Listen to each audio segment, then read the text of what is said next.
Next deformer is a spline rail deformer. We use 2D spline and a 3D object to create a 3D deformation by using this spline rail deformer.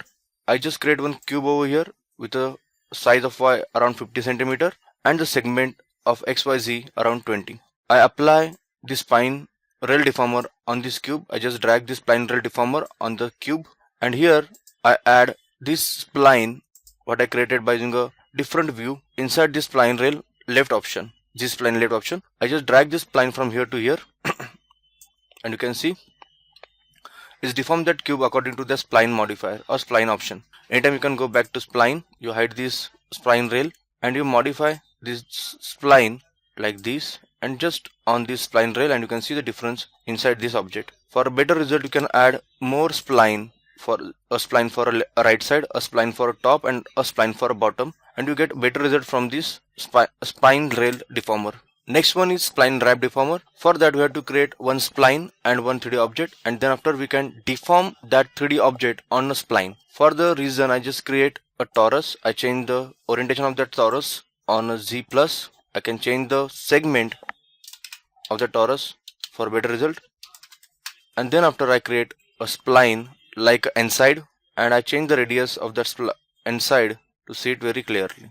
That's enough for me. Then I apply this spline wrap deformer on torus, and inside this spline option I drag this n side and drop it on this spline box. You can see here, you can see a very different looking 3D object over there, but you can change the axis of this option to get a better result like this. I can change the strength of it and offset of this object from and to. Anytime you can go back to spline and you can change the radius of the spline and segments of the spline or diameter or radius of the pipe.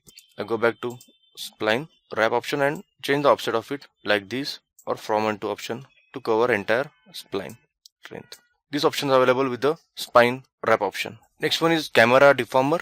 For that I create a basic primitive like a sphere, and then after I apply a camera deformer on that sphere. So I drag this camera deformer from here to on that sphere name. You can see the camera grid over here. We can deform this grid, and according to that grid my sphere get deformed or my 3D object get deformed. So I just click on this point option over here. I select this some points by using this selection option, live selection option. I select some point like this and then use these arrows to modify that like this.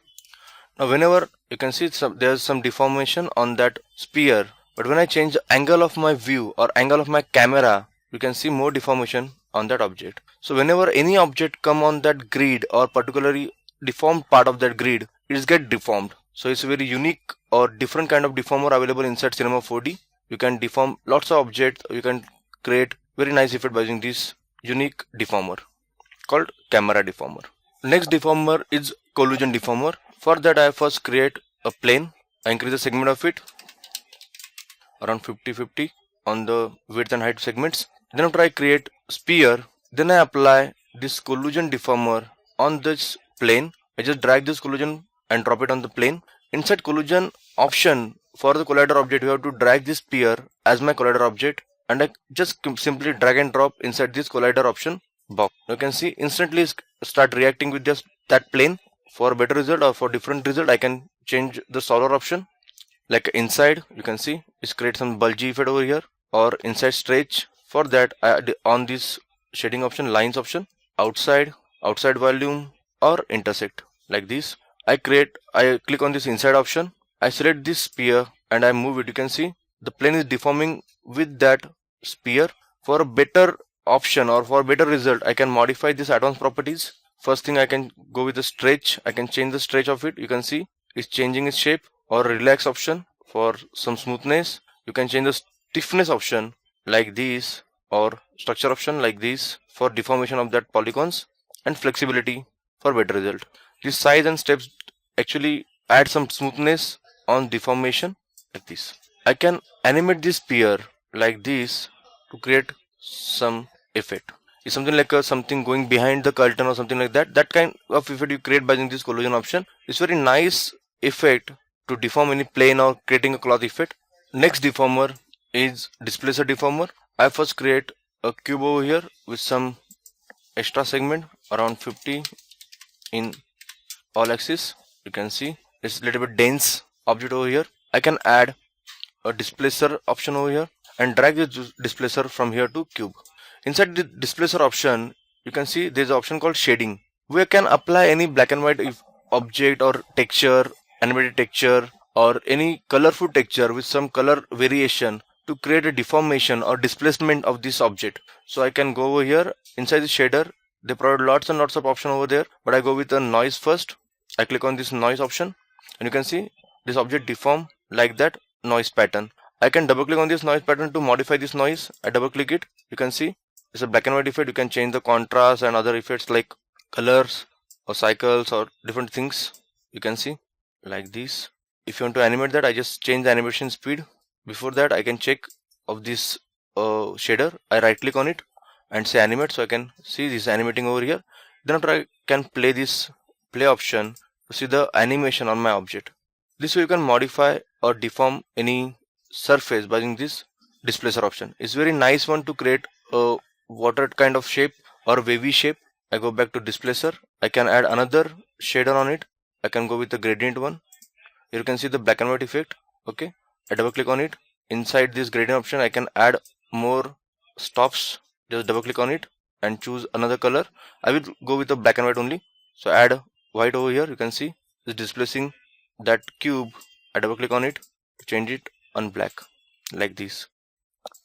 This you can modify the object by using a gradient. I jump back to displacer again. I can go with another object. They already provide some preset over here like a brick shader. I go with a wooden plank one. You can see the effect of wooden plank or image of wooden plank. I can change the scale of it like this. You can see deformations. I can change the brick height and brick width like this.